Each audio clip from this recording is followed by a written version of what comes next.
Hi everyone, Janet Elliott here. Welcome to London's Calling. Today I'm going to be talking about finding your voice, tips for becoming a Salesforce speaker presenter. I'd like to start with telling you a little bit about myself. I work as a technical program manager for a company called POS Portal. Its parent company is ScanSource. We're located in Sacramento, California. I've put up my Twitter and LinkedIn handles. I'm very active on those platforms, so I'd love to connect with you there. I'm 5 times Salesforce certified. I'm a Salesforce platform champion. I lead the Women in Tech group in Sacramento, and I'm also the co-founder of Sacramento Salesforce Saturday. A little tidbit about myself. I love camping and hiking. I go with my kids. We go on long road trips, go to national parks. So that's really a passion of mine, is camping and hiking. So today, what are we going to be talking about? We're going to be speaking about speaking. Today, I'd like to go over how I got started in my speaking journey, where I found room for improvement as I spoke at more events, what makes a good presentation, and also why you should become a speaker. Some of the takeaways that I hope you get from this presentation are confidence that you can be a speaker. What is the framework for a good presentation? And also, hopefully, a spark of inspiration to start you on your speaker's journey. Before we start, though, I'd like everyone to take a minute and think about what comes to mind when you think about being a speaker or a presenter. Maybe you think, I don't know what I would even talk about, or I'm too nervous to get up in front of a group of people and speak. Or maybe, and this is true for me, the audience is going to know more than me and they're going to judge me. Or maybe, I'm not experienced enough to talk about anything in front of a group of people. Or maybe no one cares about my stories. These are all some of the common things that people think of when they think about, being a speaker. So maybe before we start, in your mind, think about what is stopping you from going on the speaker's journey, and keep that in mind. And we'll cover some of these things in this presentation. So how I got started as a speaker, I'd like to talk to you a little bit about my journey. And I call this also known as, I've got a crazy idea, let's go speak at Dreamforce. So let's go back to the summer of 2019 when we still had live events. It was the summer and Dreamforce was coming up in the fall. Now at my company, we usually send 8 to 10 people to Dreamforce every year. And I had been the year before, and I was really hoping to go in 2019. But the thing is, I wasn't guaranteed to be on the list. So I wanted to come up with a plan to guarantee that I would be able to go. When I saw the call for presentations for Dreamforce and saw that you got a ticket with it, I thought, if I can get a speaking slot, then I'm guaranteed to go. My company will have to send me because I'm a speaker. So then the next thing I did was, what can I talk about at Dreamforce? That's a pretty big event. What is something where I think I'm going to get that submission accepted? At the time, I had done multiple enterprise data migrations, and it was a topic I felt really comfortable with, but I didn't want to do it by myself. So I found the developer that I'd worked with on the data migrations and got her to be my co-conspirator in this attempt to assure that we were going to go to Dreamforce. So she was on board, and we submitted our abstract on the topic. And then it was a while, a few weeks went by, and then all of a sudden we got the email that our session was accepted. Immediately, I had a huge bout of imposter syndrome. It seemed like such a good idea at the time to submit that. An abstract is very brief. You send it in, you don't have to have your presentation together yet. So it seemed like a great idea to push that button. But now we'd been accepted and we really had to get to work. So that's when the work began. We spent hours and hours and hours doing our slides. We even wrote a script, which I wouldn't recommend, but that helped us get our wording together. We revised it multiple times. We did multiple dry runs. We did it with our work group. We did it with our Salesforce sponsor for the event, and we did it amongst ourselves and practiced and practiced. So with all those hours of work, Dreamforce came. It was the week of Dreamforce. And as those have been know, it's a crazy week. It goes by fast. There's lots of things going on. Our presentation was on Wednesday. So that morning I rushed over to Moscone Center, and you only have 10 minutes between speaking presentations for you to get ready. It's a huge group. It's 200 people. We had 40 minutes to speak. And I was still having that imposter syndrome, like, what have I gotten myself into? They put a microphone on you. They show you where the videographer is in the back of the room, and then it's go time. You have a big timer in front of you, and you've got to do your presentation. So we had practiced it enough that we felt really comfortable with it. So the time went fast. We did our presentation. And at the end, I had a huge wave of relief that, we'd done it. We had spoken at Dreamforce. It was a great feeling. And a rush of confidence came over me that, we had done it. And you know what? Nobody fell asleep. Nobody threw anything at us. And people actually had questions and they wanted to engage with us on the topic. So that was a huge confidence builder. I mean, we started with like the biggest event we could have possibly done, but that confidence is what I took that and decided, I'd like to speak at other events. So immediately after that, I thought, what were the initial lessons that I learned from that first time speaking at such a big event? So of course, as I spoke about before, practice, practice, practice. The amount of time we spent into practicing and getting feedback really paid off on the day of the event. And also, one of the huge things was I felt after that event that I belonged there, that I belonged as a speaker, that I could share my information and my journey and that people would listen and I could give back. So that feeling that, I belonged in that environment was huge after that event. I learned, and as I've gone forward, confidence comes with experience. That first time you speak, especially at Dreamforce, that was a little crazy. You're going to gain confidence every single time. So be assured that that confidence will come as you continue speaking. Every time I speak, and especially even after this first time, I immediately thought of things that I would have done differently. So it's always important to reflect on ways to improve your presentation. And also go to as many other presentations as you can. At the time, we were still doing live and now we're doing virtual also. Now that you're a speaker, you think about what sticks with you from that presentation. What are the impressions that you leave with? What is making you think, hey, this is a good presentation? You start to look at other presentations that way and get that type of information in order for you to improve. So that was the initial lessons learned. And so then sharing a little bit more of my journey, what was next? I wanted to continue speaking. We were still doing in-person events at that time. It was January of 2020. And there was a Dreamin' event in Central California called CenCal Dreamin'. And so we did our data migration presentation again. That went great. Next, I thought, I'm going to go to some more Dreamin' events. Like, I'm going to do this. I'm going to submit presentations and go to some of the other Dreamin' events and travel. But I didn't want to speak about data migrations anymore. It just wasn't a topic I felt really passionate about. And I wanted to try and do it on my own. So I came up with a topic of requirements gathering. I felt really comfortable speaking about that, got accepted to True North Dreamin', and I was really excited about going to Vancouver. But as we all know, COVID hit and all of the live events were canceled. So I thought, maybe I need to put this speaking thing on hold. I'm not going to be able to do it while there aren't any live events. But luckily, as we all know, the virtual events came along. So I thought, okay, I'm going to start speaking at the virtual events. But I sort of had a moment of realization, like, I need to come up with something better to talk about. I need to find something that I'm passionate about that I can share with the community. So I went through a period of just examining what do I love? What do I want to talk about? What do I want to share with others that I can, share my journey? So I have experience with Rad Women Code. I'm a graduate of Part 1, and I worked to study for Platform Developer 1. And after 2 tries, I passed it. And that just had a huge impact on me. The journey, the knowledge that I gained, the impact on my career and my ability to solution. And I felt like that's something I could speak to and hopefully inspire others coming from a non-technical background in order to gain the knowledge of Platform Developer 1 and pass that test. And so there are a lot of technical topics out there about Platform Developer 1, but what I wanted to talk about was it on a more holistic level.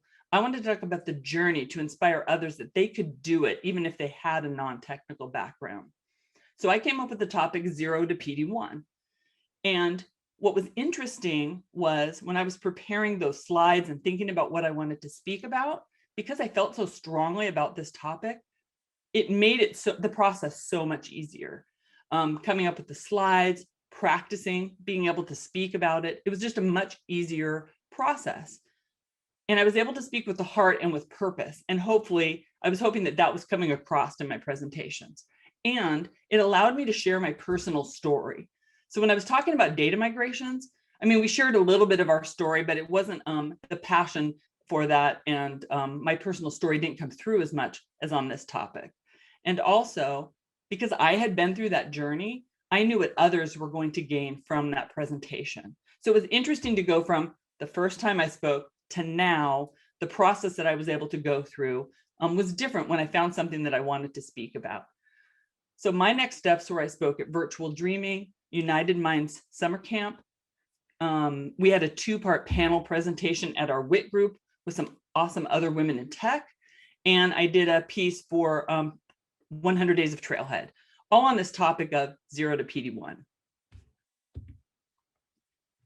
So now that we've talked a little bit about my journey, I'd like to talk about, in my opinion, what makes a good presentation. Think about those presentations that have had an impact on you. What was different about them? And when you do that and think about it, you start to bubble up those things that make a good presentation.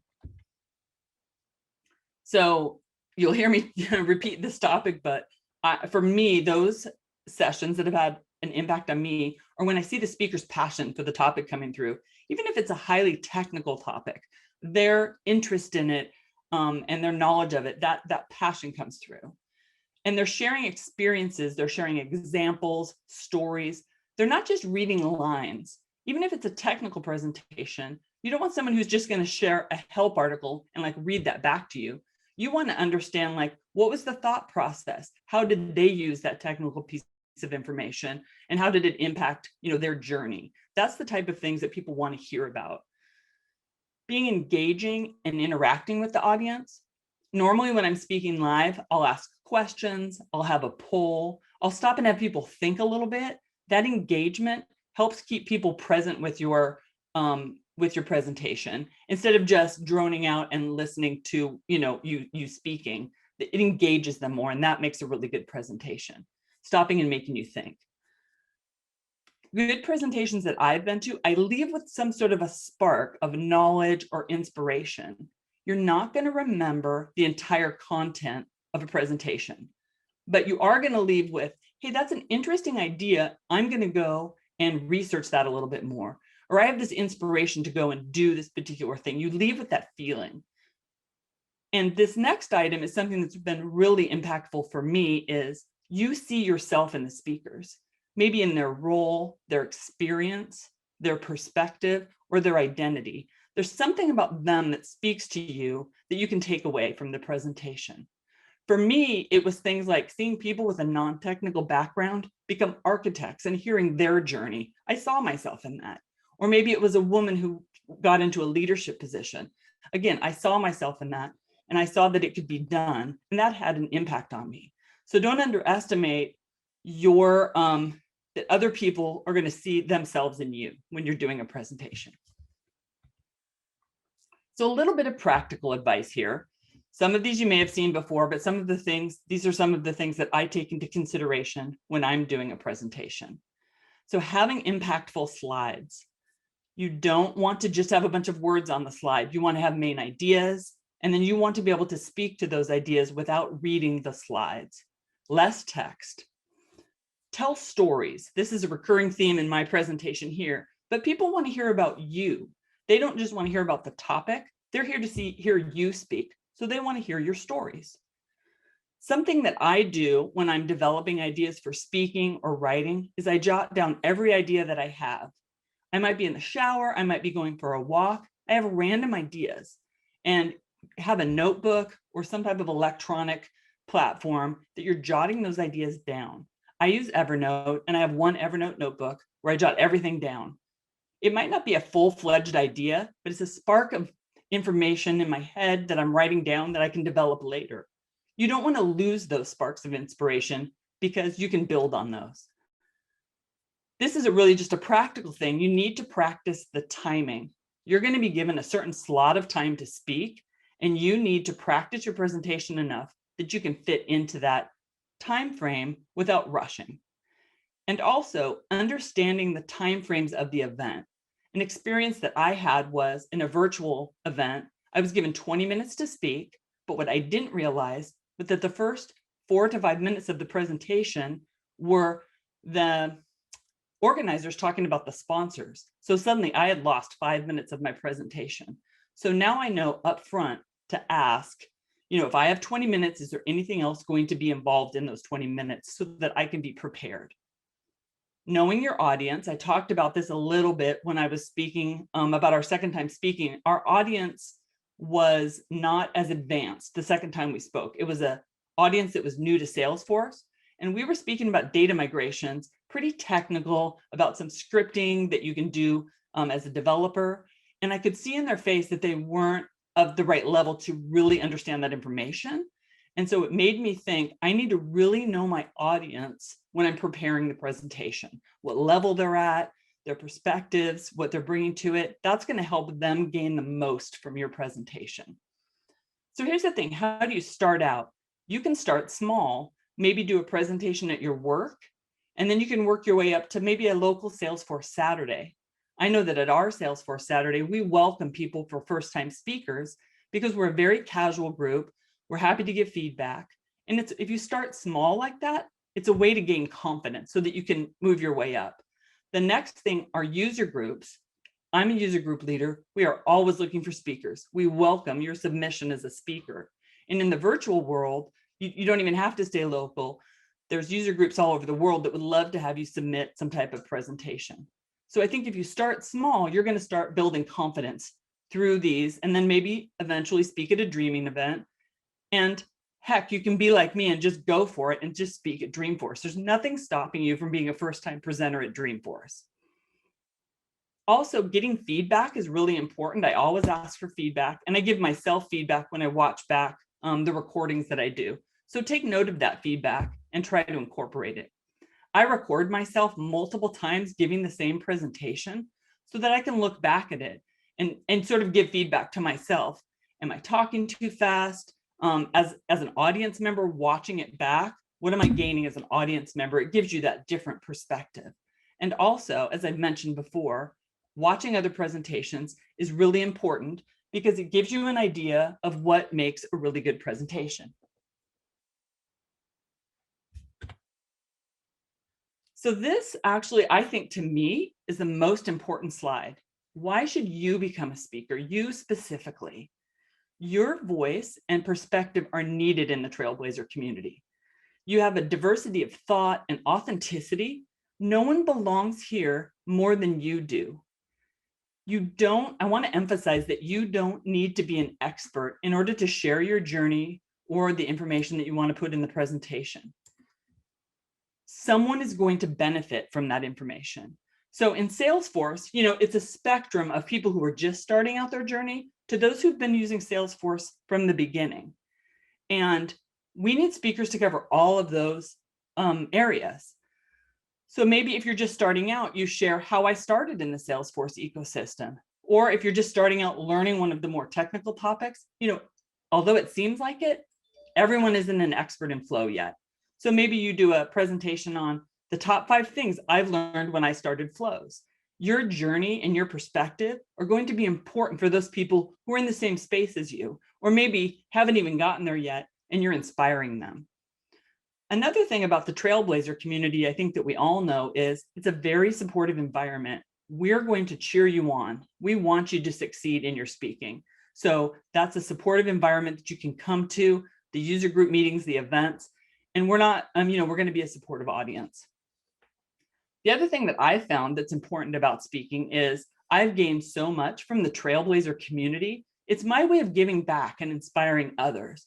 And you just get a really good feeling from that, from giving back to the community. And then also, practically speaking, it opens up a lot of networking and opportunities for you as you meet other people, other speakers, you talk to the people in the audience. That is a great experience as a speaker that you have. So now I'm a really big person on quotes, and I thought that this quote really spoke to, the main takeaway that I have from this presentation. And that is effective communication is 20% what you know and 80% how you feel about what you know. That is going to come across in your presentations. So what I want to leave you with here is start somewhere. Like I said, work group, user group, Salesforce Saturday. Just take that first step and start somewhere. You're going to gain confidence from that. Next, find something that you love or that you're passionate about or that has really had an impact on you. That is going to make it easier to prepare, easier to speak about, and it's going to have the greatest impact with your audience. And again, as I mentioned just previously, you don't need to be an expert. We really want to hear your voice, your perspective, your journey. Please feel free in the Trailblazer community to reach out to myself, some local people in your user group. We're all here to support you in the journey to become a speaker. We can review abstracts, have you do dry runs, and give you some feedback. We're here to support you and get you onto that journey to be a speaker. And so with this presentation, I hope that I have left you with a spark of inspiration to start on your journey as a speaker. Thank you very much.